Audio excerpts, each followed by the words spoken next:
மாநில தேர்தலில் முதலாவது நாம் பார்க்க போவது கேரளா. சோ 5 மாநில தேர்தல் கணிப்பு உண்டு. ஆனால் தமிழ்நாட்டுக்கு மட்டும் தேர்தலுக்கு பிறகு. ஏனென்றால் நான் பல டைம் சொல்லியிருக்கேன், போன முறை எம்பி எலெக்ஷன் நான் பண்ணும்போது அந்த அளவுக்கு என்ன யாருக்கும் தெரியல. நம்ம அதில் 33 கரெக்டா சொன்னா 7 தப்பா சொன்னோம். அதனால ஒரு பெரிய தாக்கம் வரல. ஆனா இப்ப நம்ம அதை பண்ணோம்னா நம்ம ஏதோ வந்து ஒரு யாரை நம்ம ஜெயிக்கிறோம்னு சொல்றோமோ அவங்களுக்கு ஒரு ஓட்டு கேட்கற மாதிரி பிரச்சாரம் பண்ணுவாங்க. அந்த கட்சிக்காரங்க என்ன பண்ணுவாங்க, அதை கட் பண்ணி ஃபேஸ்புக்ல ட்விட்டர்ல இவர் தான் ஜெயிப்பாரு பாலாஜி சொன்னார் ப்ரொமோட் பண்ணுவாங்க. அது எதிர்ப்பு நம்மள அட்டாக் பண்ணுவோம். சப்போஸ் ஏதாவது ஒரு மிஸ் ஆயிடுச்சு, இப்படி 234 200 ஜெயிக்க போறதுல ஒரு 150 ஜெயிச்சா பெரிய விஷயம். மீதி அந்த 70 வீடியோ பிரச்சனை பண்ணுவாங்க. ஸோ இதெல்லாம் யோசிச்சு பார்த்து தான் எலெக்ஷனுக்கு பின்னாடி நம்ம பண்ணலாம் அப்படின்ட்டு தான் நான் வந்து தமிழ்நாடு எலெக்ஷன் மட்டும் நான் இது வரைக்கும் எவ்வளவு சீக்கிரட்டா வச்சுக்க முடியுமோ அவ்வளவு சீக்கிரட்டா வச்சிருக்கேன், யார்ட்டையும் சொல்லல. ஸோ 234 தொகுதியும் எலெக்ஷனுக்கு பிறகு வரும். ஸோ கேரளா எலெக்ஷன் ஏன் தமிழ்நாடு எலெக்ஷன் நான் பண்ணல அப்படின்றதுக்கு ஒரு கேள்வி. நைஜீரியா பண்ணோம், பாகிஸ்தான் பண்ணோம், உகாண்டா பண்ணோம், பங்களாதேஷ் பண்ணோம், ஸ்ரீலங்கா பண்ணோம், அமெரிக்கா பண்ணோம். இது எல்லாமே இங்க இந்த வீடியோவை பார்க்குற மக்கள் யாருமே போய் ஓட்டு போட மாட்டாங்க. அதிகபட்சம் அமெரிக்காவோட வீடியோ வந்து அமெரிக்காவில் அந்த வீடியோ வந்து 17% ஓடிச்சு. அதாவது அது ஓடின 1 லட்சம் பேர்த்துல 1700 பேர் பார்த்தாங்கன்னு வச்சுக்கலாம். 17%ன்றது அப்ப கிட்டத்தட்ட 1700 பேர் வச்சுக்கலாம். 1 லட்சத்துல 16 பேர் அதிகபட்சம் பார்த்துருக்காங்கன்னு வச்சுக்கலாம். அந்த 17,000 பேர் தான் ஓட்டு போட்டு இருப்பாங்க. பட் ஆனா தமிழ்நாடுன்றது எல்லாருமே நம்ம இங்க பார்க்கக்கூடிய அத்தனை பேருமே 90% 95% வாங்க போறதுக்கு வாய்ப்பு இருக்கு. அந்த நடுநிலை வாக்காளர்கள் இருப்பாங்க. அதாவது தனக்கென்று ஒரு கொள்கை இல்லாமல், தனக்கென்று ஒரு கட்சியினுடைய சித்தாந்தம் இல்லாமல், எனக்கு எந்த கட்சியுமே கிடையாது, நான் ஜெயிக்கிறவங்க ஓட்டு போடணும், என் ஓட்டு வேஸ்டா போகக்கூடாது அப்படின்னு நினைக்கிற சில பேர் இருப்பாங்க. அவங்க நம்ம வீடியோவை பார்த்துட்டு ஒருவேளை போய் அந்த கட்சிக்கு ஓட்டு போட்டு அந்த கட்சியினுடைய வேட்பாளர் நம்ம யாரை ஜெயிக்கிறோமோ, உதாரணத்துக்கு சேலத்துல கெங்கவெளியில ரேகா பிரியதர்ஷினி அவர்கள் வெற்றி பெறுவார் அப்படின்னு நம்ம வீடியோல சொன்னோம்னா அதை பார்த்துட்டு கெங்கவெளி தொகுதியில் எல்லாருமே அவங்களுக்கு ஓட்டை போட்டு ஒரு 50 ஓட்டு வித்தியாசத்துல அவங்க ஜெயிச்சாங்கன்னா அவங்க சந்தோஷம். ஆனா எதிர்த்தரப்பு இந்த வீடியோவை பார்த்தவங்க எல்லாம் மாத்தி போட்டாண்டா அத்தாடா தோத்துட்டான்னு என்னால எதிர்ப்பு வரதுக்கு வாய்ப்புகள் இருக்கு.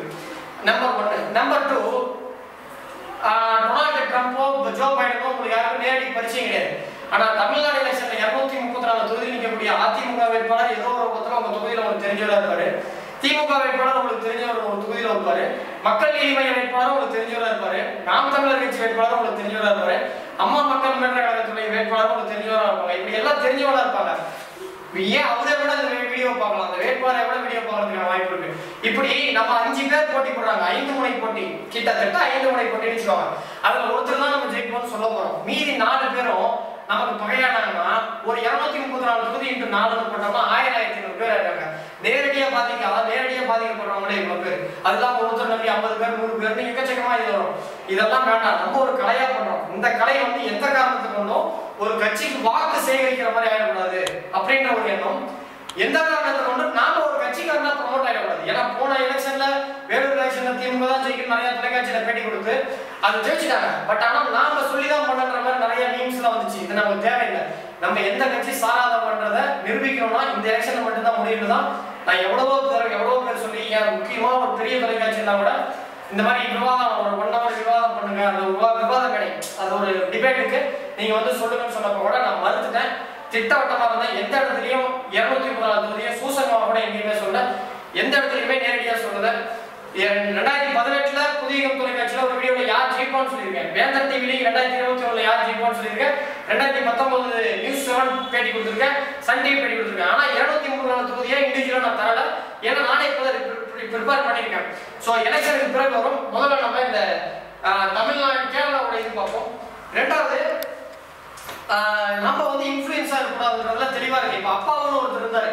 அவர் வந்து பாத்தீங்கன்னா வெறும் 49 ஓட்டு தபால் ஓட்டுகள் எண்ணி இருந்தா அது ரிசல்ட் மாறி இருக்கும். இப்ப அந்த மாதிரி ஒரு தொகுதி நம்ம ஜெயிக்கிறவருக்கு ஆகி போயிடுச்சுன்னா அது எதிர்த்தரப்பு நம்ம மேல கோபப்படுறதுக்கான வாய்ப்புகள் இருக்கு. அந்த கோபத்தில் நியாயம் அர்த்தம் இருக்கிறது.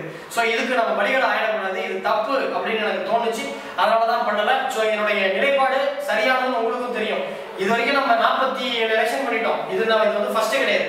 சோ அதனால நம்ம முன்னாடி எலெக்ஷனுக்கு பின்னாடி பண்ண போறதுனால நம்ம வந்து ஒண்ணே நம்ம லேட்டா பண்றதுனால எதுவும் தப்பு கிடையாது. எலெக்ஷன் மே 2 தான் ரிசல்ட். அதுக்கு முன்னாடி நான் எல்லாமே சொல்லிடுவேன். சோ 234 தொகுதி இண்டிவிஜுவலா கொடுப்பேன். நம்ம இந்த வீடியோட கண்டென்ட் போவோம். முதல்ல கேரளா எலெக்ஷன். கேரளா நம்ம தமிழ்நாடு எப்பெல்லாம் எலெக்ஷன் வருதோ அப்பெல்லாம் அவங்களுக்கும் பேரலா எலெக்ஷன் வரும். இந்த முறை கேரளா எலெக்ஷன் வந்து 26/4/2021 வருது. சோ கவுண்டிங் நமக்கு என்னைக்கு கவுண்டிங் பண்றாங்களோ அதே நாள்ல பண்றாங்க. பதவி எடுத்துக்கிறதுக்கு அப்ராக்சிமேட்டான நாள் வந்து 4/4/2021 இந்த நாள் தான் இருக்கும். நெக்ஸ்ட் சோ இந்த கேரளால மும்முனை போட்டி நாங்க இன்னொரு அங்கேயும் ஒரு இது இருக்கு. பட் அதெல்லாம் நமக்கு தெரியும். ஒரு இவங்க தான் ஜெயிக்கிறதுக்கான வாய்ப்புகள் இருக்குன்ட்டு ஓரளவு நமக்கு தெரியும். அவங்கள மட்டும் தான் வச்சு நம்ம பேசுறோம். சோ இதுல மும்முனை போட்டியில ஆளுங்கட்சியா இருக்கிறது LDF, அதாவது லெஃப்ட் டெமோக்ராட்டிக் ஃப்ரண்ட், அதாவது இடதுசாரி. அடுத்து யூனியன் டெமோக்ராட்டிக் ஃப்ரண்ட், சோ வந்து யுனைடெட் டெமோக்ராட்டிக் ஃப்ரண்ட். சோ இது வந்து காங்கிரஸ் உடைய அலையன்ஸ் கை சின்னம். இதுல வந்து இன்னும் 2-3 கட்சிகள் இருக்கு நான் சொல்றேன். அடுத்து NDA national democratic alliance, BJP உடைய கூட்டணி. இந்த 3 கூட்டணியும் தான் அங்கு உள்ள 140 தொகுதிகள் போட்டியிடுகிறது. அந்த 140ல 71 யார் எடுக்கிறாங்களோ அவங்களுக்கு தான் மெஜாரிட்டி. அந்த கட்சி தான் அங்க ஆட்சி அமைக்கும். சோ இங்க கேரளால 3 முனை போட்டி. ஒன்னு வந்து LDF left democratic front, communist முன்னிலைப்படுத்துறது, மார்க்சிஸ்ட் கம்யூனிஸ்ட், அதுல தான் CPI இருக்கு. அடுத்து UDF united democratic front, Congress வந்து லீட் பண்றது. அடுத்து NDA பிஜேபி லீட் பண்றது. சோ இந்த 3 முனை போட்டிகள் நடக்கிறது. இந்த 3 கட்சியில LDFல யார் யாரெல்லாம் கூட்டணி இருக்காங்கன்னா CPI மார்க்சிஸ்ட், அதாவது மார்க்சிஸ்ட் கம்யூனிஸ்ட், அதுதான் வந்து பிரதானமான முக்கியமான மேஜர் பார்ட்டி. இதனுடைய 2வது கட்சி வந்து CPI இந்தியன் கம்யூனிஸ்ட். அடுத்து இதனுடைய 3வது கட்சி வந்து கேரளா காங்கிரஸ். கேரளா காங்கிரஸ்ன்றது ஒரு கட்சி. சோ அங்க வந்து காங்கிரஸ் வந்து பிரிஞ்சு வந்த கட்சி அது. அடுத்து ஜனதா தளம் என்கிற கட்சி. அடுத்து நேஷனலிஸ்ட் காங்கிரஸ் பார்ட்டி. அடுத்து Indian national league Congress, secular Congress. ஏற்கனவே ஒன்று கேரளா காங்கிரஸ் பார்த்தோம், இது செக்குலர் காங்கிரஸ். அடுத்து கேரளா காங்கிரஸ், சோ இது இன்னொரு கட்சி. அடுத்து ஜனாதிபத்திய கேரளா காங்கிரஸ், ஜனாதிபத்திய கேரளா காங்கிரஸ். 4 காங்கிரஸ். அங்க காங்கிரஸ் வந்து நிறைய அளவுல சின்ன சின்னதா ஒவ்வொரு தலைவரும் பிரிவுபட்டிருக்காங்க. ஒரு காலத்துல தமிழ்நாட்டுல வந்து பாத்தீங்கன்னா வாழப்பாடி ராமமூர்த்தி காங்கிரஸ், திண்டிவன ராமமூர்த்தி காங்கிரஸ், இந்திரா காங்கிரஸ், காமராஜ் காங்கிரஸ், காங்கிரஸ், அப்படி ஐக்கிய காங்கிரஸ், இப்படி காங்கிரஸ் தமிழ்நாட்டிலே ஒரு காலத்துல பிரிஞ்சிருந்துச்சு. இப்போ ஓரளவு ஒற்றுமையா இருக்காங்க. இப்பவும் தமிழ் மாநில காங்கிரஸ் வந்து பிரிஞ்சிருக்கு. இப்படி கேரளால பிரிஞ்சிருக்க காங்கிரஸ் தான் இது. அடுத்து சில இண்டிபெண்டன்ட், அதாவது ஒரு தனிப்பட்ட முறையில ஒரு செல்வாக்கு இருக்கு, அவருக்கு கொடுத்துருக்காங்க. அவங்களுக்கு வந்து அந்த தொகுதியில கட்சி நிக்கல, அந்த மாதிரி ஒரு 2 பேர் கொடுத்துருக்காங்க. அடுத்து UDF யுனைடெட் டெமோக்ராட்டிக் ஃப்ரண்ட், அதுல வந்து பாத்தீங்கன்னா இந்தியன் நேஷனல் காங்கிரஸ், உங்களுக்கு எல்லாம் தெரியும், சோனியா காந்தியுடைய ராகுல் காந்தியுடைய கட்சி. சோ அது வந்து பிரதானமான கட்சி. அவங்களுக்கு கீழே வந்து இந்தியன் யூனியன் முஸ்லீம் லீக், தமிழ்நாட்டில் இருக்கு பாத்தீங்களா, IUML, அந்த கட்சி. கேரளா காங்கிரஸ் B, அதுல ஒரு கட்சி. இது ஒரு கேரளா காங்கிரஸ், இன்னொரு கட்சி. அங்க அந்த கூட்டணியில ஒரு கேரளா காங்கிரஸ், இதுல ஒரு கேரளா காங்கிரஸ். அடுத்து நேஷனலிஸ்ட் காங்கிரஸ் கேரளா, இன்னொரு காங்கிரஸ். பாருங்க இது எத்தனை காங்கிரஸ் வந்துட்டு. அடுத்து ரிவால்யூஷனரி சோசியல் பார்ட்டி, அடுத்து கம்யூனிஸ்ட் மார்க்சிஸ்ட் பார்ட்டி. இதுல இருக்கிறது கம்யூனிஸ்ட் வேற, இதுல கம்யூனிஸ்ட் மார்க்சிஸ்ட் பார்ட்டின்னு ஒரு கட்சி நிக்கிறாங்க. அதே மாதிரி ரிவால்யூஷனரி மார்க்சிஸ்ட் பார்ட்டி ஆஃப் இந்தியா அப்படின்ற ஒரு கட்சி, அதுவும் கம்யூனிஸ்ட் சித்தாந்தத்தை கொண்ட ஒரு கட்சி. இதெல்லாம் வந்து UDF இருக்காங்க. NDA நேஷனல் டெமோக்ராட்டிக் அலையன்ஸ், இதுல வந்து முக்கியமான கட்சி வந்து பிஜேபி. அவங்க கூட வந்து பாரத் தர்ம ஜனசேனான்னு ஒரு கட்சி இருக்கு. அடுத்து ஆல் இந்தியா அண்ணா திராவிட முன்னேற்ற கழகம், தமிழ்நாட்டில் எப்படி பிஜேபி அதிமுக கூட்டணியோ அது மாதிரி அங்கவும் பிஜேபி கூட அதிமுக கூட்டணி. அங்க வந்து அவங்க லீட் பண்றாங்க, தமிழ்நாட்டில் வந்து ADMK லீட் பண்ணுது. அடுத்து ஜனாதிபத்திய ராஷ்டிரிய சபா அப்படின்ற ஒரு கட்சி. சோ 5 கட்சிகள் இவங்களுக்கு கீழே இருக்காங்க. நெக்ஸ்ட் சோ இதுல நம்ம பினராயி விஜயன் அவருடைய, இது வந்து பினராயி விஜயனுடைய ஜாதகம் கிடையாது, இது வந்து கம்யூனிஸ்ட் கட்சியுடைய ஜாதகம். சோ அந்த கம்யூனிஸ்ட் கட்சியுடைய துவக்கப்பட்ட நாள் 1/3/1978 10 மணிக்கு திருவனந்தபுரத்தில் துவக்கப்பட்டாங்க. சோ லக்னம் 2ஆம் இடத்துல சந்திரன், 3ஆம் இடத்துல மாத்தி, 4ல குரு, 5ல சனி ராகு, 9ஆம் இடத்துல எந்த கிரகம் இல்ல, 10ல சுக்கிரன், 11ல சூரியன், செவ்வாய், கேது, 12ல புதன். சோ இது வந்து அவங்களுடைய அந்த கட்சியினுடைய ஜாதகம். அடுத்ததா இந்த கட்சியினுடைய ஜாதக ரீதியா பார்க்கும் பொழுது இந்த கட்சிக்கு இப்போ இருக்கக்கூடிய கோச்சார ஜாதகம் உங்களுக்கு எல்லாம் தெரியும். சோ இங்க சனி பகவான் இருக்காரு. எலெக்ஷன் அன்னைக்கு டிரான்சிட்ல குரு வந்து இங்க போயிடுறாரு, அதிசாரமா போயிடுறாரு. இன்னைக்கு வந்து இங்கதான் இருக்காரு. சோ எலெக்ஷன் 6ஆம் தேதி அன்னைக்கு ஒரு டிரான்சிட்ல இங்க போயிடுறாரு. போய் சனி ராகு சேர்க்கை இருக்கு. சனின்றது பொதுமக்களை குறிக்கின்ற கிரகம், ராகுன்றது முஸ்லிம் சமுதாயத்தை குறிக்கின்ற கிரகம். இங்கே குரு இருக்கிறது, கேதுன்றது இஸ்லாமிய சமுதாயத்தை கிறிஸ்துவ சமுதாயத்தை குறிக்கின்ற கிரகம். செவ்வாய் என்றது அங்க உள்ள போலீஸ் காவல் அதிகாரிகள் இது சம்பந்தப்பட்ட குறிக்கும். சூரியன் என்றது அரசு அதிகாரிகளை குறிக்கின்ற ஒரு கிரகம். சோ இதனுடைய நேரடி தொடர்புள்ள பார்வை இருக்குது. ஏற்கனவே சனி இங்க இருக்குது. சுக்கிரன் பெண்களை குறிக்கின்ற கிரகம். ராகு பகவான் சந்திரன் இருக்குது. கேது வந்து 8ஆம் இடத்துல இருக்கு. சோ இந்த கட்சியினுடைய ஜாதக ரீதியா சித்தாந்த பலம் என்ன அப்படின்னு நம்ம பார்க்கும் பொழுது இந்த ஜாதகத்துல சூரியன் பலமா இருக்கு. எலெக்ஷன் அன்னைக்கு எலெக்ஷன் டேட் அப்போ கோச்சாரத்திலையும் சரி, இப்ப ஜனநாயகத்திலையும் சூரியன் பலமா இருக்கு. ரெண்டாவது புதன் பலமா இருக்கு. புதன் வந்து இங்க நீசமா இருக்கு ஜனநாயக ஜாதகத்துல. ஆனால் கோச்சாரத்துல எலெக்ஷன் அன்னைக்கு அங்க புதன் இருக்கு. சோ நீசனுடன் நீசன் சேர்கிறார். ஜனநாயக நீசனுடன் கோச்சார நீசன் சேர்வது ஒரு பலம். சோ நீசனை நீசன் பார்ப்பது கூட இது கோச்சாரத்துல பலம். இதனால அங்க ஒற்றுமை இருக்கு. இந்த கட்சியில கேரளால ஒற்றுமை இருக்கு. எல்லாரும் ஒற்றுமையா இருக்காங்க. குரு வந்து சூரியன் மேல இருக்கு. அதுக்கு ஜனநாயகால அதாவது கட்சி ஆரம்பிக்கக்கூடிய பார்ட்டியோட ஜாதகத்துல கட்சி துவங்கப்பட்ட ஜாதகத்தின் மீது கோச்சார குரு இருக்கிறதுனால சூரியனை பார்க்குது. இங்க இருக்கக்கூடிய குரு இங்க இருக்க சுக்கிரனை பார்க்குது. சோ வந்து வயசு பெருசாவா இருக்கு. கோச்சார குருவுக்கு ஜனநாயகால குரு 6 இருக்காரு. இந்த லக்கணத்துக்கு பாதகாதிபதி சனி பகவான் அவர் 10ஆம் இடத்துல இருக்காரு. சோ இது வழக்கம் போலங்க இந்த வீடியோல சில லக்கணங்கள் மாத்தி போட்டிருக்கேன். இது என்னோட சேஃப்டி பர்பஸ். ஏன்னா 2026 திரும்ப கேரளா எலெக்ஷன் வரும். சோ அங்க நம்மளுடைய சீக்கிரம் வெளியில போகணும்ன்றதுக்காக இந்த கட்டம் மட்டும் இல்ல, இனி தொடர்ந்து வரக்கூடிய எல்லா இதுலையுமே ஒரு சின்ன லக்கணத்தை அல்லது மாத்தி சட்டம் ஏதோ ஒன்று சின்ன சின்னதா ஒரு மாடிஃபிகேஷன் பண்ணியிருக்கேன் என்னுடைய சேஃப்டி பர்பஸ்க்கு.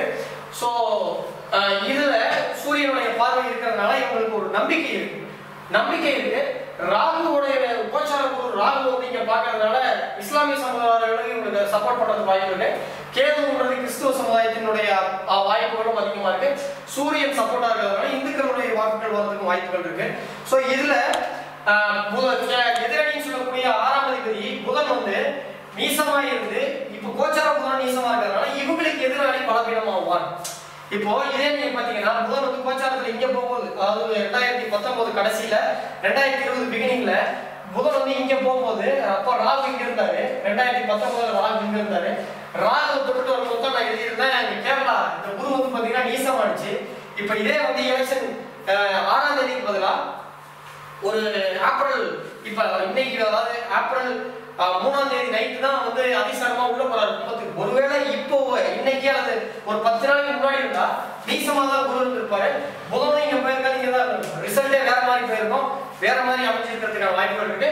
சோ இப்போ வந்து அவங்களுக்கு ஃபேவரா இருக்கிறதுக்கான வாய்ப்புகள் இருக்கு. பலவீனம்னு பார்த்தா கேது வந்து சந்திரன் அதாவது ராகு மேல ஜனநாயகால சந்திரன் மேல ராகு இருக்கிறதும் லக்னத்துக்கு 8ஆம் இடத்துல கேது இருக்கிறது ஒரு பலவீனம். இதோட பிரச்சனை என்ன பண்ணணும்னா அதாவது சந்திரனை குறிக்கின்ற கிரகம் மன ரீதியான ஒரு அஃபெக்ஷன். அதாவது சந்திரன்றது மனம். அந்த மனதை ஒரு சில விஷயங்களை புண்படுத்துற மாதிரி உதாரணத்துக்கு இப்ப அந்த லேடிஸ் ஒரு பேரு சப்னா சம்திங் ஒருத்தங்க தங்க கடத்தல் சம்பந்தப்பட்ட பிரச்சனை வந்தது. சபரிமலை பிரச்சனை, ஆழ்கடல்ல மீன் பிடிக்கிறதுக்கு அமெரிக்கா கம்பெனிக்கு வந்து அவங்க புத்தகம் கொடுத்துருக்காங்க. இது போன்ற பிரச்சனைலாம் வந்து மன ரீதியான தாக்குதல் கொடுக்குது. சோ இதுதான் வந்து கம்யூனிஸ்டோட ஜாதகம். நெக்ஸ்ட் இது காங்கிரஸுடைய ஜாதகம். இதை நம்ம வந்து பலமுறை ஆராய்ச்சி பண்ணிட்டோம். நம்மளுடைய வீடியோ தொடர்ந்து பார்க்குற உங்க எல்லாருக்குமே தெரியும். இந்த வீடியோவை நம்ம குறைஞ்சது நிறைய இடத்துல நம்ம யூஸ் பண்ணியிருக்கோம். இது வந்து 1 2 கிடையாது, நிறைய இடத்துல நிறைய முறை பயன்படுத்தப்பட்ட ஜாதகம். ஸோ நம்ம இதை பத்தி அதிகமாக நம்ம பேசுறதோட விஷயத்துக்கு போயிடலாம். ஸோ வழக்கமாக சொன்ன மாதிரி தான் லக்னத்துக்கு 3ஆம் இடத்துல செவ்வாய் குரு ஏதாவது மங்களக்காரகன் குருடன் சேர்றதுனால இது குருமங்கள யோகம். குருமங்கள யோகத்தை கொண்ட ஜாதகர் 3ஆம் இடத்துல இருக்கு. இதுக்கு பாதகாதிபதி சனி. அந்த சனி பகவானுடைய 10ஆம் பார்வை இதுக்கு 12ஆம் இடத்துல இருக்குது. இதனாலதான் வந்து பாத்தீங்கன்னா இந்த கட்சியில வந்து பாத்தீங்கன்னா ஒரு அது ஒரு பேர் சொல்லுவாங்க சன்னியாசம் வந்து அதிகமா இருக்கும். உதாரணத்துக்கு காமராஜர் தலைவராக இருக்கும்போது கட்சி டெவலப் பண்ணிச்சு, அவருக்கு கல்யாணம் பண்ணல. அதுக்கடுத்து இந்திரா காந்தி பதவியில வந்து அவங்க வீட்டுக்காரர் ஃபெரோஸ் காந்தி கட்ட நினைக்கிறேன் அவங்களை விட்டு பிரிஞ்சு வந்தாங்க. அதனால அவங்க வந்து விட்டு பிரிஞ்சு டிவோர்ஸ் வரைக்கும் போய் பிரச்சனைகள் அனுபவிச்சாங்க. அதுக்கடுத்து ராஜீவ் காந்தி இருந்தாலும் கொஞ்ச நாளே அவர் இறந்துட்டாரு. அடுத்து சோனியா காந்தி விதவியா இருந்தாங்க. இப்போ ராகுல் காந்தி இருக்காரு, ஒரு கல்யாணம் பண்ணல. இப்படி இந்த ஒரு குடும்பம் இப்போ அமித்ஷாவோ அந்த இதுல பாத்தீங்கன்னா வேற மாதிரி அது நல்லா இருக்காங்க. சீதாராம் யெச்சூரி இவங்கெல்லாம் வந்து பாத்தீங்கன்னா ஃபேமிலி லைஃப் நல்லா இருக்கு. அது வேற கணக்கு. இந்த கட்சியினுடைய தலைவருடைய ஜாதகமே யார் வந்தாலும் இப்படியே தான் கொண்டு போயிட்டு இருக்கு. இதை மாத்தணும் அப்படின்னா நம்மளால முடியாது. இது இயற்கை. சோ இந்த மாதிரி இந்த குருமங்கள யோகம் பாதிக்கப்பட்டவருடைய விளைவு அப்படியே தான் தொந்தரவாயிட்டு இருக்கு. லக்னத்துக்கு 8ஆம் இடத்துல சந்திரன் இருக்கிறதுனால சோ இது வந்து கோச்சாரத்துல இப்ப அவங்களுக்கு நடக்கிற திசையும் ராகுல் காந்தி நடக்கிறதும் ரொம்ப டைம் அற்புதமா இல்ல. 2019 பார்லிமெண்ட் எலெக்ஷன்ல அது 2019 பார்லிமெண்ட் எலெக்ஷனுக்கு முன்னாடி ஜனவரில வீடியோல போட்டோம். நம்ம அவர் உள்ளே கண்டிப்பா தோத்துருவாருன்னு சொன்னா அதே மாதிரி அவர் வந்து கேரளாவில் வயநாட்டில் ஜெயிச்சாரு. அங்க உத்தரப்பிரதேசத்துல சம்திங் ஒரு தொகுதி ரேபரேலியா ரேபரேலியில அவர் தோத்துட்டாருன்னு நினைக்கிறேன். சம்திங் அது ஒரு தொகுதி அமேதி ஏதோ ஒரு அந்த இதுல வந்து அவர் நின்ன இடத்துல தோத்துட்டாரு, வயநாட்டில் ஜெயிச்சாரு. இப்படி ஒரு தோல்வி அவர் கொடுத்தது. ஸோ இது வந்து காங்கிரஸுடைய சோனியா காந்தி அவர் கட்சி துவங்கப்பட்ட நாளான ஜாதகம். ஸோ வந்து 1/3/1978 திருவனந்தபுரத்துல அவங்க யூடிஎஃப் ஆரம்பிச்சதுடைய ஜாதகம். ஸோ இது வந்து இப்ப கோச்சாரத்தில் எப்படி இருக்குன்னா, கோச்சாரத்துல குரு மேல சுழியும் போது இஸ் ஓகே, நல்லா இருக்கு, பார்த்த உடனே ஓகே பெஸ்ட்னு சொல்லலாம். ஸோ குரு மேல சுழியும் போது இங்க கேது இருக்குது, புதன் இங்க இருக்குது. ஸோ இதுல ஒரு மைனஸ் என்னன்னா, இதே புதன் இன்னைக்கு வரைக்கும் இந்த வீடியோ நம்ம ரெடி பண்ற வரைக்கும் நம்ம இங்கே தான் இருக்குது புதன்.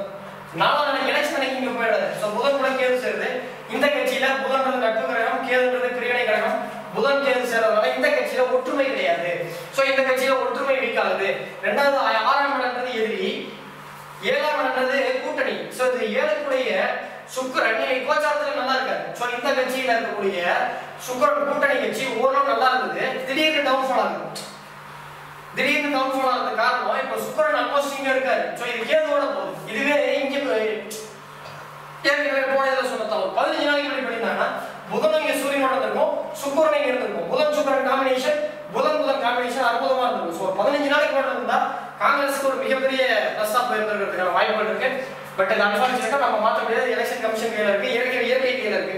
ஸோ இதனுடைய பிளஸ் என்ன அப்படின்னு நம்ம பார்த்தோம்னா, 2021 எலெக்ஷன் தேதி அன்னைக்கு இதனுடைய பிளஸ்ன்னு பார்த்தோம்னா ராகு சப்போர்ட்டா இருக்கு. அதாவது மாந்தியன்றது ஒரு அசுப கிரகம், அது மேல ராகு போகுது. எப்பயுமே அசுப கிரகத்தின் மீது ஜனனகால அசுப கிரகத்தின் மீது ராகுவோ கேதுவோ ஜனனகால லக்கணத்திற்கு பாதகாதிபதி அஷ்டமாதிபதிவோ நன்மை தான் செய்வாங்க. அதன் அடிப்படையில் இங்க ராகு மாந்தி மேல ராகு போறதுனால ஸோ அந்த இஸ்லாமிய கட்சிகள் ரொம்ப சப்போர்ட் பண்றதுக்கான வாய்ப்புகள் இருக்கு. கேது மேல சந்திரன் போறதுனால பெண்களுடைய வாக்கு சதவீதங்கள் அதிகமாகிறதுக்கான வாய்ப்புகள் உண்டு. ஸோ இதெல்லாம் வந்து அவங்களுடைய பிளஸ். ஸோ இவங்களுடைய பிளஸ் நம்ம பார்க்கும்போது இவங்களுடைய பிளஸ் வந்து உமன் சாண்டி தான். நான் அதை பத்தி வாய்ப்பு கிடைச்சா நம்ம இந்த வீடியோ சரியா நடந்துச்சு, நம்ம சொல்ற மாதிரி நடந்துச்சுன்னா மே 2ஆம் தேதி தான் தெரியும். நீங்க எப்படி இப்ப பாத்தீங்களோ அது மாதிரி நான் ஒரு நாளைக்கு வீடியோ போடுறேன், அவ்வளவுதான். ஸோ மே 2ஆம் தேதி நம்ம வீடியோ ப்ரிடிக்ஷன் பண்ணி கரெக்டா வந்துச்சுன்னா உமன் சாண்டி பற்றி ஒரு அற்புதமான ஒரு வீடியோ போடலாம். இந்த கட்சியோட பிளஸ் உமன் சாண்டி தான். ஆனா இந்த முறை காங்கிரஸ் கட்சி அவர் பிரயோகம் பண்ண அதிகமா யூஸ் பண்ணல. அவரை வந்து இல்லை இவர்தான் முதலமைச்சர் வேட்பாளர் அப்படின்னு சொல்லி உமன் சாண்டியை கொண்டு போயிருந்தாங்கன்னா இதோட ரிசல்ட் வேற மாதிரி கூட போயிருக்கிறதுக்கு வாய்ப்பு இருக்கு. ஸோ நம்ம ப்ரெடிக்ஷன் சப்போஸ் சக்சஸா வந்துச்சு அப்படின்னா உமன் சாண்டி பத்தி நம்ம தெளிவா பேசுவோம். ஸோ இதனுடைய பலவீனம் என்னன்னு பாத்தீங்கன்னா, ஏற்கனவே சொன்னதான் 7ஆம் இடம்ன்றது கூட்டணி கட்சி சேரக்கூடிய இடம், 3ஆம் இடம்ன்றது 2ஆம் கட்ட தலைவர்கள், 5ஆம் இடம் சொல்லக்கூடிய சனி இருக்கிறதுனால உட்கட்சி பூசல் அதிகமா வருது. 2வது சனிக்கு சனி ஆரட்டா இருக்கு, ஜனநாயக சனிக்கு இந்த சனி ஆரட்டா இருக்கு. ஸோ இது வந்து ஒரு காங்கிரஸுக்கு மிகப்பெரிய கேரளாவில் ஒரு பெரிய மைனஸா தான் போகும். ஸோ ஆரட்டா உட்கட்சி பூசல் அதிகமா இருக்கும். இதனால சில விஷயங்கள் வாய்ப்புகளை தவற விடுறதுக்கான வாய்ப்புகள் இருக்கு. ஸோ இதனுடைய பலவீனம் என்னன்னு பார்க்கும் பொழுது சரியான முறையில கட்சிக்காரர்களை நிர்வகிக்க பண்ண முடியல. ஸோ வந்து உட்கட்சி பூசல் அதிகமா இருக்கு. ஸோ இதெல்லாம் இவங்களுக்கு பலவீனம். நெக்ஸ்ட் அடுத்ததா இது வந்து UDF NDA national democratic alliance கேரளாவில் ஆரம்பிக்கப்பட்ட ஆண்டு 1998 அன்றுதான் முதலாக ஆரம்பிச்சாங்க திருவனந்தபுரத்துல. அவருடைய ஜாதகம் இது. ஸோ இதனுடைய லக்கணத்தில் சந்திரன் இருக்கிறதுனால எப்பவுமே லக்கணத்தில் சந்திரன் இருந்தால் அங்கு தொடங்கப்பட்டது ஒரு பொறுமையான வளர்ச்சி தான் கிடைக்கும். இதே லக்கணத்துல வேகமான கிரகங்கள் செவ்வாயோ ஒரு கட்சி ஆரம்பிக்கும் போது பார்ட்டி ஆரம்பிக்கும் போது சனி பகவானோ அல்லது குரு பகவானோ அல்லது மக்களை குறிக்கின்ற சனியோ அல்லது கட்சி 6ஆம் இடத்தினுடைய லக்கணத்துக்கு 6 ஒரு லக்கணத்துக்கு வர மாதிரி வச்சு 7 ஒரு பலகீனப்படுத்தி அந்த மாதிரிலாம் பண்ணும் பொழுது பெரிய லெவலில் நம்ம வெற்றி எடுத்துக்கலாம். இது லக்கணத்தில் சந்திரன் இருக்கிறதுனால இந்த என்டிஏனுடைய வளர்ச்சின்றது ரொம்ப எதிர்பார்த்ததோட 6ஆம் இடத்துல தான் போகும். ஸோ 3ஆம் இடத்துல ஆஸ் யூசுவல் மாற்றி இருக்கு, 5ல் ராகு இருக்கு. ஸோ லக்கணத்துக்கு 7 சொல்லக்கூடிய எதிரி ஸ்தானம், அதாவது ஒரு போட்டியாளர் வந்து சுக்கிரன் இன்னைக்கு கோச்சாரத்துல உச்சமா இருக்காரு. ஸோ இது வந்து ஒரு என்டிஏக்கு ஒரு பெரிய மைனஸ். இதுல ஒரே ஒரு பிளஸ் என்ன, சனி மீது சுக்கிரன் இருக்கு, குரு மேல சூரியன் இருக்கு, புதன் இருக்கு, குரு இருக்கு, கேது இருக்கு.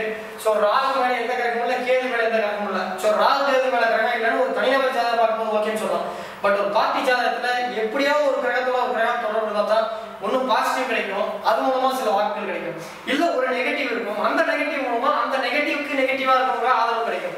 இப்படி ஏதாவது ஒரு வகையில ஏதாவது ஒரு தொடர்பு இருக்கணும். ஸோ இந்த என்டிஏ பிஜேபிக்கு இதனுடைய அமைப்பு கம்மியா இருக்கு. ஸோ இங்க இதனுடைய பிளஸ் என்னன்னு பார்த்தோம்னா குரு கேது குரு கேது சேர்ந்தா கோடீஸ்வர யோகம்னு சொல்லுவாங்க, சன்னியாச யோகம்னு சொல்லுவாங்க. இது வந்து கடவுளை ஒரு என்ன சொல்றது, அதாவது வந்து ஒரு தெய்வ வழிபாடுகளை அதிகத்துவம் கொடுக்கக்கூடிய கிரகமா இருக்கு. கரெக்டா நீங்க கவனிச்சீங்கன்னா தெரியும். சனி பகவான் இங்க இருந்து 3ஆம் பார்வையா, இங்க தனுசு ராசிக்கு 3ஆம் பார்வையா குரு கேது எக்ஸாக்ட் டிகிரி பார்க்கும்போது தான் இங்க சபரிமலை கோயில்ல பெண்களை வெட்டுறதுக்கு ஒரு பிரச்சனை வந்துச்சு. அது ஆளும் கட்சி கம்யூனிஸ்ட் பண்ணாங்க. அது வந்து பிஜேபி கடுமையான எதிர்ப்பு தெரிவிச்சாங்க. நானா கூட ரொம்ப ஒரு ஐயப்ப பக்தரா ரொம்ப வந்து நம்ம ஆதரவு தெரிவிச்சோம். ஸோ அதில் ஒரு பிஜேபி ஒரு பக்தர் வந்து எப்படி வந்து இறந்தப்பெல்லாம் ரொம்ப வருத்தப்பட்டேன். ஸோ இது ரொம்ப ஒரு போராட்டங்கள்லாம் பெண்கள் தான் பண்ணாங்க. ஸோ இது வந்து அவங்களுக்கு குருக்கேதுவோட இணைவு ஒரு ப்ளஸ்ஸாக போகுது. ஸோ இதில் என்ன ஒரு ப்ளஸ் அப்படின்னு நம்ம பார்க்கும் பொழுது, இன்னைக்கு இல்லைனாலும் என்னுடைய வார்த்தைகளை நம்பிக்கை இருக்கவங்க இந்த வார்த்தை இன்னொன்று அழைச்சி நான் சொல்றேன். இன்னைக்கு இல்லைனாலும் எதிர்காலத்தில் மிகப்பெரிய ஒரு உருவெடுக்கும். இன்னும் 30 5 வருஷம் ஆகலாம், 10 வருஷம் ஆகலாம், கண்டிப்பாக வரும். ஸோ இதுல இன்னொரு முக்கியமான ஒரு பிளஸ் என்னன்னா, லக்கணத்துல லக்கணத்துக்கு 4ஆம் இடம்ன்றது 2ஆம் கட்ட தலைவர்கள் சந்திரன் லக்கணத்திலே இருக்கிறதுனால புதிய புதிய தலைவர்கள் உற்பத்தி ஆவாங்க. இப்போ கூட அந்த மெட்ரோ மேன் சொல்லக்கூடிய மெட்ரோ ரயில்லாம் இயக்குறவர் ஸ்ரீதரன் அவர் வந்து உள்ள வந்திருக்கார். ஸோ இன்னும் ஒரு குறிப்பிட்ட காலத்துல ஓட் பேங்க் வந்து அவங்க வந்து ஸ்ட்ராங் பண்ணிடுவாங்க. ஸோ இதோடைய பலவீனம் என்னன்னு பார்த்தோம்னா, ஆஸ் யூஸ்வல் குருக்கேது சம்பந்தப்பட்டாலே இந்து சித்தாந்தத்துல போகும்போது அதுக்கு ஆப்போசிட் சித்தாந்தங்களுடைய வாக்குகள் கிடைக்காது. அதே மாதிரி வந்து பாத்தீங்கன்னா இனி வரக்கூடிய காலங்கள்ல அதாவது கடுமையா தொண்டர்கள்னு சொல்லக்கூடிய கிரகம் வந்து லக்கணத்திற்கு அதாவது 12ஆம் இடத்துக்கு சம்மந்தப்படக்கூடாது. இங்க சம்மந்தப்பட்டிருக்கிறதுனால பார்ட்டி ஒர்க்கர்ஸ் எல்லாம் ஸ்லோவா தான் டெவலப் ஆவாங்க. ஸோ இதெல்லாம் ஒரு பிரச்சனை. நெக்ஸ்ட், ஸோ இதுல இப்போ நம்ம கட்சி ஜாதகங்கள் ஒரு அவசியாச்சு, ஒரு நம்ம சொல்றது புரிஞ்சுக்கணும்னு நினைக்கிறேன். நம்ம அடுத்து போலாம். நிறைய பேர் என்னடா இது போன தடவை வீடியோ போர்டில் எழுதி போடுவான், சரி வீடு கேமரா பார்த்தோம், ஏன்னா இது வந்து ப்ரொஜெக்ட்லாம் வாங்கினா நல்லா வசதி போல தயவுசெய்து நினைக்காதீங்க. இந்த கேமரா, இந்த ப்ரொஜெக்டர், இந்த ஸ்க்ரீனு எல்லாமே உங்களுக்கு போன்ற ஒரு ஜோதிட நண்பர், அவர் வந்து வெளியூர்ல இருக்காரு, பேர் அவர் சொல்ல வேணாம்னு சொல்லி கொடுத்தாரு. அவர் மும்பையில் இருக்காரு. சமீபத்தில் நான் போயிட்டு வந்தேன். அப்போ நான் இந்த மாதிரி சொன்னேன், ஓடுவேன் திரும்ப ரொம்ப கஷ்டமா இருக்கு சார். அவர் அப்புறம் அவருடைய நண்பர்கிட்ட சொல்லி இது 3ஐயும் அவர் ஸ்பான்சர் பண்ணாரு. அவர் தயவு செஞ்சு என் பேரை சொல்லாதீங்கன்னாரு. இருந்தாலும் அவர் பேரை சொல்லணும், அவர் செஞ்ச உதவியை செய்யாமல் இருக்கிறது தப்பு. ஸோ அந்த நண்பரோட உதவியால் தான் நடக்குது. அவருக்கு நமது ஸ்ரீ பாலாஜி ஜோதிட நிலையத்தின் சார்பாக நன்றிகள். இந்த இதன் மூலமா நிறைய வேலை மிச்சமா இருக்கு, ஈஸியாகவும் மக்களுக்கு கொண்டு போய் சேர்த்திருக்கு. இதனுடைய புண்ணியம் 100 மடங்கு உங்களுக்கு இன்னும் நீங்கள் டெவலப் ஆக வாய்ப்புகள். அவர் வந்து ஒரு சொத்து கேஸுங்க, அந்த சொத்து கேஸ்ல ஒரு ரொம்ப நாளா இழுபறி இருந்துச்சு. அதுக்கு சில உதவிகள் நம்ம பண்ணணும். அதுக்கு உபகாரமா அதை நம்ம பண்ணாரு. அவர் அதை நம்ம பண்ணலனாலும் அவருக்கு அது கிடைச்சிருக்கோம். இருந்தாலும் நம்ம சொன்ன சில பரிகாரங்கள்லாம் பண்ணி அவர் என்ன ஆசைப்பட்டாலும் அந்த சொத்து கிடைச்சது. அதுக்கு நீங்க சொன்ன பரிகாரமும் ஒரு காரணமா அவரோட அசைக்க முடியாத நம்பிக்கை, அந்த நம்பிக்கை கிடைச்ச கிஃப்ட் தான் நம்ம இப்ப பாக்குற இந்த ப்ரொஜெக்டரு, இந்த ஸ்கிரீனு, இந்த கேமரா. ஸோ நன்றி, வாழ்த்துக்கள், நன்றி சார். ஸோ இங்க 3 முதல்வர் வேட்பாளர் நம்ம பார்ப்போம். முதல்ல LDF பினராயி விஜயன்.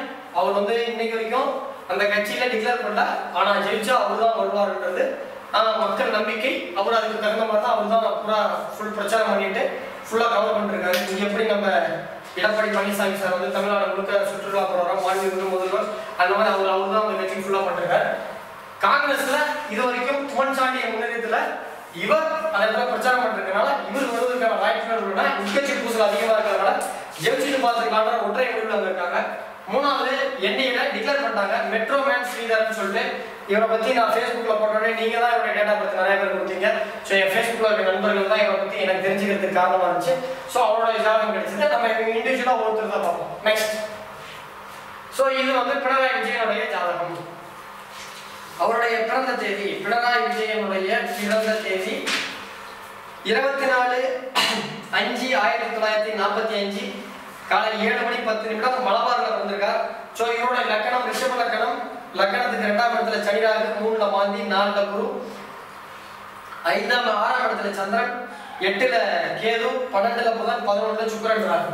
ஸோ இவருடைய பார்ட்டி ஜாதகத்திலையும் பார்த்துருப்போம், சுக்கிரன் இங்க இருந்துச்சு, புதன் இங்க இருந்தது.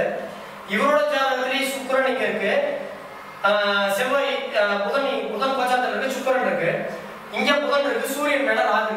நீங்க நல்லா கவனிச்சு பாருங்க, இந்த ராகு கேது பெயர்ச்சிக்கு பின்னாடி இங்க இருந்த ராகு இங்க வந்ததுக்கு அப்புறம் சூரியன் மேல ராகு போன அப்புறம் இவருடைய பாலிடிக்ஸ்ல இவர் சந்திக்காத பிரச்சனையே கிடையாது. இங்க கேது அதே மாதிரி 7ஆம் இடத்துக்கு கேது வந்துச்சு. இவருடைய கட்சியிலேயே ஏகப்பட்ட பேர் இவருக்கு எதிர்ப்பு தெரிவிச்சாங்க. நிறைய பிரச்சனைகளை திரு பினராயி விஜயன் அவர்கள் ஃபேஸ் பண்ணிட்டே வந்தாரு. 1 இந்த எழுதி வச்சுக்கோங்க. இவர் வந்து மேபி ஜெயிக்கிறார் தோக்குறாரு நம்ம பிடிச்சி தப்பாவதோ 2வது விஷயம். இந்த சூரியனை விட்டு ராகு நடக்கிற வரைக்கும் இவர் சர்ச்சையிலும் பிரச்சனையிலும் மாட்டிக்கொண்டே இருப்பார்.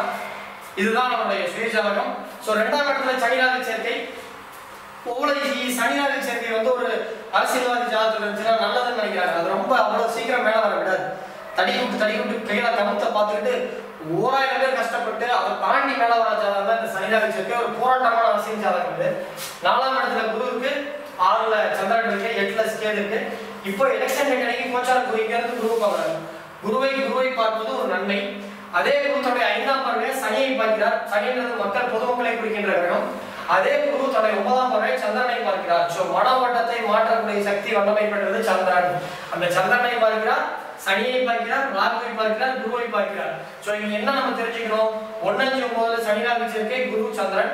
இங்க 2ல சுக்கிரன் செவ்வாய். சுக்கிரன்றது பெண்கள், செவ்வாய்ன்றது காவல்துறை அதிகாரிகள் சம்பந்தப்பட்ட விஷயங்கள். ஸோ இதனுடைய சம்பந்தம் இருக்கு. ஏன்னா அதிசாரமா போகும்போது ஒரு ஸ்பீட் அதிகம். ஸோ நம்ம 2வது யூனிட் எடுத்துக்கணும். நடப்பு திசா புத்தியுமே வந்து புதன் நடக்குது. புதன் மேல இங்க புதன் இருக்கு, புதன் மேல சுக்கிரன் கோச்சார சுக்கிரன் மேல சுக்கிரன். இதெல்லாம் ஒரு பெனிஃபிட்டா இருக்கு. நம்ம அடுத்ததான் அடுத்த வேட்பாளர் ஜாதகம். நெக்ஸ்ட். ஸோ இவர் இதுவரைக்கும் அங்கீகரிக்கப்படவில்லை. காங்கிரஸ் இவர் தான் முதலமைச்சர் வேட்பாளர் என்று இதுவரைக்கும் உட்கட்சி பூசல் காரணமாக வெளிப்படையாக சொல்லவில்லை. ஆனால் இவர் தான் வருவதற்கான வாய்ப்பு உள்ளது என்று அங்க உள்ள செய்தி வட்டாரங்கள் தெரிவித்ததை எடுத்து அவருடைய ஜாதகம் ஆராய்ச்சி பண்றோம். ஸோ அவர் துலா லக்னம், 2ஆம் இடத்துல சந்திரன், விருச்சிக ராசி, 2ல சனி, 2லயே ராகு, 5ஆம் இடத்துல செவ்வாய், 8ஆம் இடத்தில் சூரியன் புதன் கேது, 9ஆம் இடத்தில் சுக்கிரன் மாந்தி, 11ஆம் இடத்தில் பாதக ஸ்தானத்திற்கு குரு பகவான் இருக்கிறார். ஸோ இவருக்கு இங்கேயும் ஒரு பிளஸ் தான் இருக்குது, அட்வான்டேஜ். அவரோட இவர் ஒரு சின்ன அட்வான்டேஜ் இருக்கிறார். காரணம் செவ்வாய் மீது குரு போகுது. அந்த செவ்வாய் ஆனா இவரோட ஜனநாயக ஜாதகத்துல புலர் தோஷம் கடுமையா வேலை செய்யுது. சந்திரன் சனி இருந்தாலே போதும். அதுல இது நீச சந்திரன் வேற. சந்திரன் சனியே பிரச்சனை, புலர் தோஷம். அதுல நீச சந்திரன் வேற. அதுல ராகு அடிச்சிருக்கு. ஒரு இது ஏதோ ஒரு படத்துல சொல்லுவாங்க, வழியில் ஒண்ணுனாவே உயிருக்கு அடிப்பாங்க. இதுல 2, 3ன்ற ஏதோ ஒரு படத்துல ரவுடியா அரசியல்வாதியா தொழிலதிபரமா 3மா ஒண்ணுனாவே அடிப்பாங்க. இப்ப மூச்சு ரொம்ப அடிப்பாங்க, இப்ப 3 அப்படிமா. அந்த மாதிரி சந்திரன் சனியவே பிரச்சனை. அதுல நீச சந்திரன் பிரச்சனை. அது கூட ராகுவா இருக்கு. இது கடுமையான புணர்வு தோஷம். இவருடைய குடும்ப பிரச்சனையும் இவருடைய பணத்தை கையாளக்கூடிய ஹேண்டலிங் பிரச்சனையும் இவர் நிறைய சந்திச்சிருப்பார், இனிமேலும் சந்தித்துக் கொண்டிருப்பார்.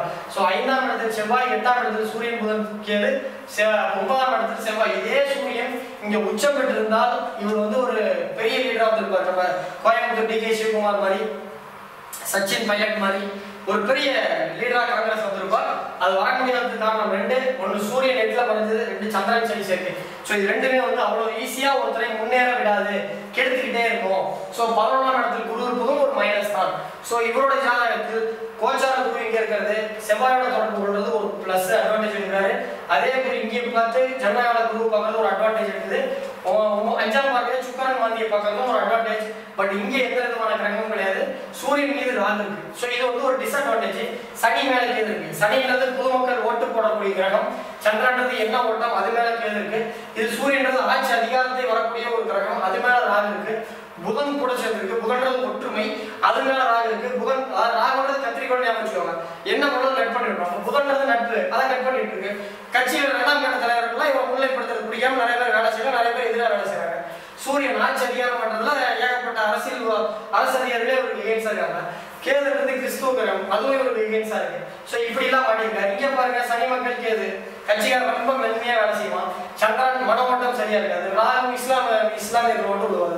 ஸோ இது போன்ற பிரச்சனைகள் இருந்தாலும் குருவால் இவர் ஒரு நல்ல நிலை வருவதற்கான வாய்ப்பு அவரை விட இவருக்கு எச்சிருக்கிறார். நெக்ஸ்ட்.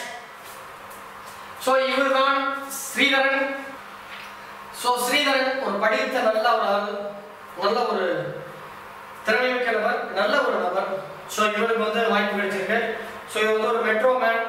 நிறைய பேருக்கு தெரியும், சிலருக்கு தெரியாது. ஸோ ஒரு சின்ன ஹிண்ட் தரேன். நேர்மையான நபர். மும்பையில, டெல்லியில, எர்ணாகுளத்துல மெட்ரோ ட்ரெயின் கொண்டு வந்தது இவர் தான்.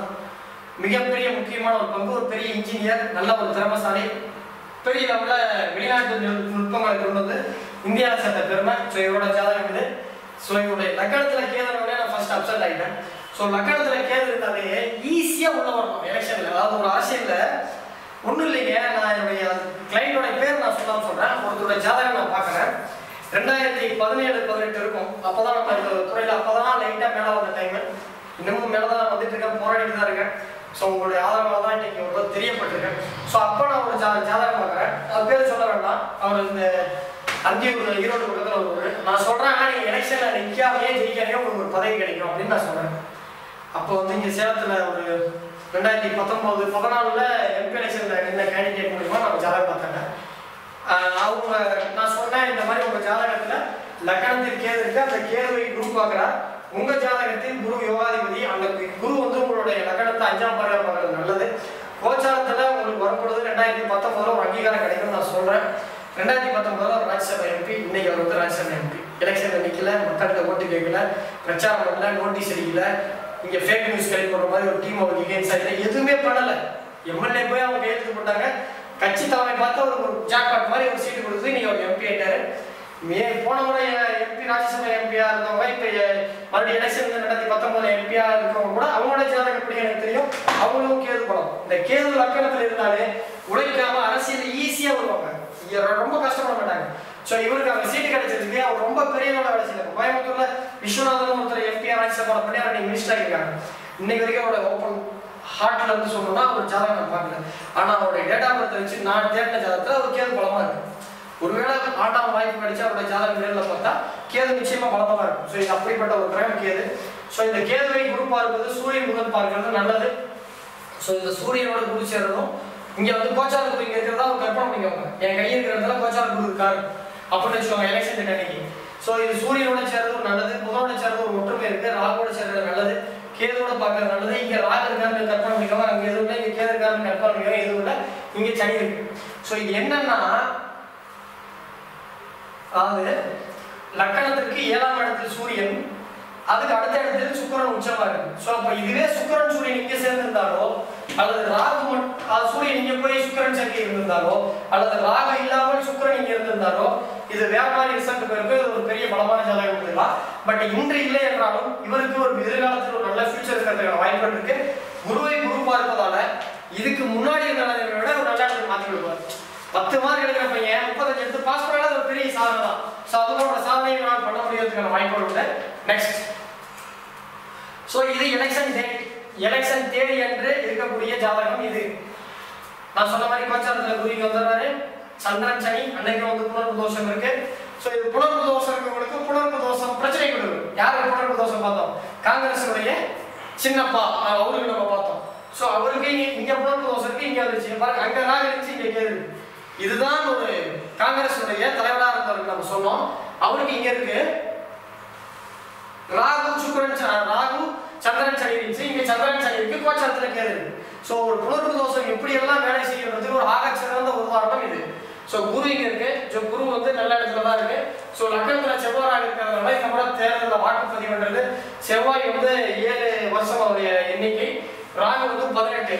ஸோ ராகு 18, செவ்வாய் இது ஒரு 7. ஸோ 7 14 ஒரு 18, 14 14 28, 28ல இருந்து ஒரு 4 32. அதோட சூரியனுடைய கதிர்லாம் சேர்த்தோம்னா கரெக்டா சொல்லணும்னா புதன் வந்து உச்சமா, சுக்கிரன் வந்து உச்சமா இருக்கு, புதனுக்கு கதிர் கிடையாது, ஏன்னா நீசமா இருக்கு. சூரியனுக்கு கதிர் எத்தனை அப்படின்னு நம்ம கணக்கு போடும்போது 76 இருந்து 78% வாக்குப்பதிவு பண்றதுக்கான வாய்ப்புகள் உண்டு. இது வந்து கேரளாவோட ஜாதகம். ஸோ கேரளா பத்தி நம்ம சொல்ல வேண்டியது கிடையாது. ஸோ இதுதான் நம்மளுடைய கேரளாவோட ஃபர்ஸ்ட் ப்ரெடிக்ஷன். போன முறை 2016 நான் பண்ணினேன், ஆனால் நான் பதிவுக்கு போடலை. நான் சொன்னது நடந்துச்சா இல்லையான்ட்டு நான் இப்போ சொன்னால் அதுக்கு எவிடன்ஸ் கிடையாது. நான் சொன்ன சார் நடந்துச்சு அப்படின்னு சொன்னாலும் அது உங்களுக்கு தெரியாது, இல்லை நான் சொன்ன மாதிரி தப்பாக பண்ணிச்சேன்னு கிடையாது. ஸோ அந்த ஆய்வு எனக்கு இந்த ஹெல்ப் பண்ணணும்னு நம்புறேன். ஸோ இதுதான் என்னுடைய முதல் முறையாக மக்கள் முன்னாடி போடுறது. ஏன்னா போன முறை தமிழ்நாடு மட்டும்தான் போடணும். என்னுடைய ஃபேஸ்புக்கில் அப்போ யூடியூப் சேனல் ஆரம்பித்தேன். ஸோ இப்போ தான் நம்ம யூடியூப்ல ஒரு ப்ராடக்டாக பண்ணுறோம். ஸோ இது வந்து கேரளாவோட ஜாதகம். ஸோ லக்கணத்தில் மாறி இருக்கு, 3ஆம் இடத்துல சனி இருக்கு, 12ல சனிராகி சேர்க்கை. அதனாலதான் வந்து அந்த லிட்ரஸின்னு சொல்லக்கூடிய படிப்பறிவு நாடுக்குள்ள இருக்க அந்த குரு பகவான் கேந்திரத்தில் இருக்காரு. ஒரு கேந்திராதிபதி இன்னொரு கேந்திரத்தில் இருப்பது பலத்தை கொடுக்கும். ஸோ இந்த நாட்டில் லிட்ரஸி அதிகம். அதே மாதிரி லக்கணத்துக்கு 12ஆம் இடத்துல சனி ராகு. ஸோ சனி ராகு, சனின்றது வேலை, ராகுன்றது முஸ்லீம்களை குறிக்கின்ற கிரகம் மற்றும் வெளிநாடு, 12ஆம் வெளிநாட்டு பாவம். ஸோ இந்த நாட்டில் இருக்கக்கூடிய இந்த கேரளாவில் இருக்கக்கூடிய முஸ்லீம்கள்ல 20-25% கத்தார், துபாய், மஸ்கத்து, ஒமானு, பஹ்ரைன் அப்படின்னு சொல்லிட்டு வெளிநாடு அந்த வளைகுடா நாடுகள்ல அதிகமாக வேலை செய்யறது காரணமே அந்த ஜாதகப்படியே இயற்கையா அப்படி அமைஞ்சிருந்தான். 3ஆம் இடத்துல செவ்வாய், 6ஆம் இடத்துல கேது. மலை பிரதேசங்களை குறிக்கின்ற கிரகம் நம்ம பாட்டாயம் சொல்லியிருக்கோம். செவ்வாய் செவ்வாயும் சுக்கிரனும். அந்த செவ்வாய் 8ஆம் பார்வையை சுக்கிரனை பார்க்கறா கூட குரு இருக்கிறதுனால மலை பிரதேசங்கள் அதிகம். ஸோ அங்கேயே ஐயப்பன் கோயில் ரொம்ப ஃபேமஸ் ஆச்சு அப்படிங்கலாம் கேட்கலாம். ஐயப்பன் பிறந்தது உத்திர நட்சத்திரம் 2ஆம் பாதம். அவருடைய உத்திர நட்சத்திரத்துடைய ஸ்தாத்திரம் பார்த்தீங்கன்னா உத்திர நட்சத்திரம் இது வரைக்கும் 1ஆம் பாதம் சிம்ம ராசி இருக்கும், 3 பாதம் கன்னியா ராசி இருக்கும். இது சிம்ம ராசியுடைய அதிபதி சூரியன், அவருடைய அதிதேவதை சிவன், இது அதிதேவதை புதன், அதனுடைய அம்சம் வந்து பெருமாள். ஸோ அப்போ பெருமாளுக்கும் சூரியனுக்கும் நடுப்புற இருக்காரு. இதுக்கு ஈஸ்வரன், இது வந்து பெருமாள், 2 பேரும் இணைக்கின்ற கிரகம் இந்த உத்திர நட்சத்திரம். அதில் தான் அவர் பிறந்தாரு. ஸோ அந்த நட்சத்திரத்துல தான் சந்திரன் அமைஞ்சிருக்கு. சேம் எக்ஸாக்ட் நட்சத்திரம், கூட சுக்கிரன் குரு இருக்கிறதுனால தான் அவங்க ஐயப்ப கோயில் வந்ததுன்றது என்னுடைய ஆய்வுக்கு நான் இப்படி பாவிச்சுக்கிறேன். இது உண்மையான எனக்கு தெரியாது, என்னுடைய கற்பனை, என்னுடைய கருத்து கரெக்டா இருக்கும். ஸோ அதுதான் ஒரு அமைப்பு. ஸோ 3ஆம் இடத்துக்கு செவ்வாய் இருக்கு. அதே மாதிரி குருவாயூரப்பன் கோயில் ஏன் ஃபேமஸ், எல்லா அங்கேயும் யோசிச்சு பார்ப்பேன். ஸோ அப்படி பார்க்கும்பொழுது நின்ற கோலத்தில் இருக்கக்கூடிய பெருமாள் புதன், அதாவது திருப்பதியில் இருக்கக்கூடிய பெருமாள் வந்து கன்னியா ராசி. அதனால தான் வியாபாரம் பண்றவங்கலாம் பார்த்தீங்கன்னா பெரும்பாலும் புதன் வச்சுருப்பாங்க. நான் அதுக்கு தனியாக ஒரு வீடியோவே நம்ம எலெக்ஷன் தான் முடிஞ்சப்பறம் ஒரு எளிய தாந்திரிக பரிகாரம் வீடியோ வேணும் நம்ம போடலாம். ஸோ சூரியன் சந்திரன்றது அதாவது சுக்கிரன் வீடுன்றது செல்வம் நம்பிக்கை வீடு. ஸோ சூரியன் சந்திரங்க, சூரியன்றது குழந்தை பருவம், கூட புதன் இருக்கிறதுனால குருவாயூரப்பன். ஸோ அந்த மாதிரி இதை நம்ம பாவிச்சுக்கலாம். ஸோ இதுதான் நம்மளோட கேரளாவோட ஜாதகம். ஸோ இதனுடைய தேர்தலில் இருக்கின்ற 3 பேருடைய ஜாதகத்தை ஒப்பிட்டு பண்ணி 3 பேருடைய கட்சியினுடைய ஜாதகத்தை ஒப்பிட்டு பண்ணும்போது நமக்கு கிடைக்கக்கூடிய ரிசல்ட் நெக்ஸ்ட். ஸோ ஜெயிக்க போறது 100% ஜாதக ரீதியாக பினராயி விஜயனுடைய கட்சி communist, LDF, left democratic front, communist தான் வெற்றி பெறுவதற்கான வாய்ப்புகள் அதிகமா இருக்கு. ஸோ அப்படி ஜெயிக்கும் பட்சத்தில் அதனுடைய ஏற்கனவே இருக்கின்ற இப்போது இருக்கக்கூடிய முதலமைச்சராக இருக்கக்கூடிய பினராயி விஜயன் திரும்ப இன்னொரு 5 வருஷம் கண்டினியூ பண்றதுக்கான வாய்ப்புகள் மற்ற 3 ஜாதகத்தை விட இவரோட ஜாதகம் சிறப்பா இருக்கு. ஸோ இதுதான் கணிப்பு. இந்த இதுல ஜெயிக்கிறதுக்கான வாய்ப்புகள் யாருக்கு இருக்குன்னு நம்ம பார்க்கும் பொழுது Kerala legislative assembly election 2021 Balaji தாஸோட ப்ரெடிக்ஷன் என்னன்னா சீஃப் மினிஸ்டரா இப்ப இருக்கக்கூடிய பினராயி விஜயன் தான் மீண்டும் ஒரு முறை வருவதற்கான வாய்ப்புகள் உண்டு. அவருடைய கட்சி எல்டிஎஃப் தான் மீண்டும் பெரும்பான்மையான தொகுதிகளில் வெற்றி பெற்று மீண்டும் ஆட்சி அமைக்கிறதுக்கான வாய்ப்புகள் உண்டு. நெக்ஸ்ட் ஸோ இதோட நம்பர்ஸ் எவ்வளவு இருக்குது நம்ம அப்படி பார்க்கும் பொழுது முதல் 3 கட்சிக்கு எவ்வளவு, இது வந்து ஒரு அப்ராக்சிமேட் சீன்.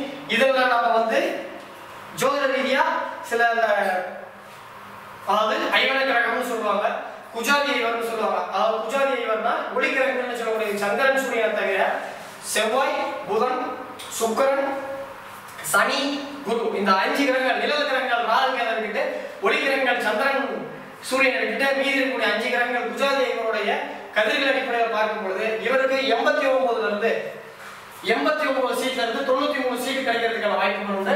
யூடிஎஃப் அது வந்து கம்யூனிஸ்ட் கட்சி, யூடிஎஃப் காங்கிரஸ் வந்து 50ல இருந்து 53 தொகுதிகள் சீட் கிடைக்கிறதுக்கான வாய்ப்புகள் இருக்கு. என்டிஏ பிஜேபியுடைய கட்சி வந்து 1லிருந்து 3 தொகுதிகள் பெறுவதற்கான வாய்ப்புகள் உண்டு. இது என்னுடைய கணிப்பு. இது வந்து நடக்க மாட்டாங்கிறத ஜூம் பண்ணி வச்சு இது நடக்க மாட்டேறத நம்ம என்னன்னு தெரியும். மீண்டும் ஒரு முறை சொல்றேன், எல்டிஎஃப் 89 தொகுதியிலிருந்து 93 தொகுதி கம்யூனிஸ்ட் கட்சி, Congress UDF united democratic front 50ல இருந்து 53 தொகுதி, என்டிஏ பிஜேபி 1லிருந்து 3 தொகுதி. இப்போ வந்து கரெக்டா ஒரு எம்பி இருக்காங்க. அதனுடைய ஊர் பேர் வந்து பாத்தீங்கன்னா சோ அந்த ஊர் வந்து சோ நமம். அதே தொகுதியில் மீண்டும் ஜெயிக்கிறதுக்கான வாய்ப்புகள் இருக்கு. மேலும் இன்னும் 2-3 தொகுதிகள் ஜெயிக்கணும். ஏன்னா அவருடைய இதுக்காக தான் ஜெயிக்கணும். பட் அவர் ஜெயிக்கிறதுக்கான வாய்ப்புகள் ரொம்ப குறைவா இருக்கிற மாதிரி இருக்கு. ஸோ இவங்க 2 பேர் மற்ற 2 பேர் யாராவது ஜெயிச்சு 3 பேர் வருவாங்கன்றத கணிப்பு. ஸோ நான் மீண்டும் ஒரு முறை சொல்றேன், எல்டிஎஃப் கம்யூனிஸ்ட் போன முறை 93 இடங்களை வெற்றி பெற்றிருந்தாங்க. அதுல இருந்து ஒரு 5% கம்மியாகி 89 தொகுதியில் வெற்றி பெறுவதற்கான வாய்ப்புகள் இருக்கு. போன முறை கம்யூனிஸ்ட் 41 சம்திங் வாங்கியிருந்தாங்க. அதுல இருந்து அதிகமாகி 50% 50 சீட்ல இருந்து 53 வாங்குறதுக்கான வாய்ப்புகள் இருக்கு. அடுத்ததா என்டிஏ பிஜேபி அது வந்து ஒரு தொகுதியில இருந்து 3 தொகுதிகளுக்கு முன்னேறுவதற்கான வாய்ப்புகள் இருக்கு அதிகபட்சமாக. இதுவே நம்முடைய பாலாஜி ஜோதிட நிலையத்தின் சார்பாக வெளியிடப்பட்ட 2021 கணிப்பு. ஸோ எந்த கணிப்புமே நமக்கு இந்த மாதிரி காணொலியாக தான் வரும். என்னுடைய போட்டோவை போட்டு தமிழ்நாட்டில் கூட ஒரு கட்சி ஜெயிக்கிட்டு பரப்பிட்டு இருக்காங்க, அதெல்லாம் நம்ப வேண்டாம். என்னுடைய முகநூலில் வரது மட்டும்தான் உண்மை, இந்த சேனலில் வரது மட்டும்தான் உண்மை. நான் இப்படி வீடியோவாக பேசுறது தான் உண்மை என்பதை மீண்டும் முதல் தெரிவித்துக் கொள்கிறேன். ஸோ ஓட் ஷேர் நம்ம பார்ப்போம். ஸோ பர்சன்டேஜ் வாக்கு சதவீதம் அதுவும் வந்து 100க்குள்ள அது வந்து கதிர் வந்து 140ல இருந்து நம்ம கதிரை பிரிச்சு அதுக்கு உண்டான அளவு நம்ம போடுவோம். அதுக்கு எந்தெந்த கட்சிக்கு பலமா இருக்கு, எந்த ஜாதகத்துக்கு பலமா இருக்குன்னு சொல்லிட்டு அந்த ஜாமங்கள் படிச்சவங்களுக்கு தெரியும். அது கதிர்னு சொல்லி ஒரு நம்பர் இருக்கும், அந்த நம்பர் வச்சு போடுவோம். இது வந்து அப்படி போட முடியாது, ஏன்னா இருக்கிறதே 100 தான். அப்ப அந்த 100க்குள்ள கதிர் எவ்வளவு இருக்கு, இந்த கட்சிக்கு எவ்வளவு சாதகமா இருக்கு, அவ்வளவு சாதகமா இருக்குன்னு நம்ம போடும்போது இது எந்த அளவுக்கு சரியா வருன்றது நேரம் என்ன தான் தெரியும். நம்மளுடைய ஒரு முயற்சி தான் ஜோதிடத்துல இதை பண்ண முடியும் அப்படிங்கிற ஒரு சிறு முயற்சி. ஸோ இது வந்து நம்மளுடைய 47வது தேர்தல். இது வரைக்கும் நடந்ததுல 43 கரெக்டாக சொல்லியிருக்கோம், 3 தப்பா போயிருக்கு. 43 கரெக்டாக சொல்லியிருக்கோம், 3 தவறா போயிருக்கு. ஸோ நான் அதில் வந்து ஒன்று வந்து கட்சி கரெக்டாக இருந்துச்சு. ஆதி யோகிநாதன் பேரை நம்ம சொல்லலாம், ராஜ்நாத் சிங்னு சொன்னோம், யூபியில் பிஜேபி ஜெயிக்குன்னு சொன்னோம். ஸோ அதன் அடிப்படையில் பார்த்தா 2 தான் முழுமையான தப்பு, ஒன்று மலேசியா, இன்னும் வந்து சத்தீஸ்கர். ஸோ இது வந்து நம்மளுடைய 47வது கணிப்பு. ஸோ இது வந்து எல்டிஎஃப் 43லேருந்து 46% வாக்குகள் பெறுவதற்கான வாய்ப்புகள் இருக்கு. யூடிஎஃப் காங்கிரஸ் வந்து 37லேருந்து 39% வாக்குகள் பெறுவதற்கான வாய்ப்புகள் இருக்கு. NDA national democratic alliance Bharatiya Janata முன்னெடுக்கக்கூடிய ஒரு அணியுடைய வாக்கு சதவீதம் வந்து போன முறை 13 தான் இருந்தாங்க. இந்த முறை அதுல இருந்து ஒரு 5% வரைக்கும் முன்னேறி போய் 14லேருந்து 18% வாக்குகள் வாங்குறதுக்கான வாய்ப்புகள் இருக்கு.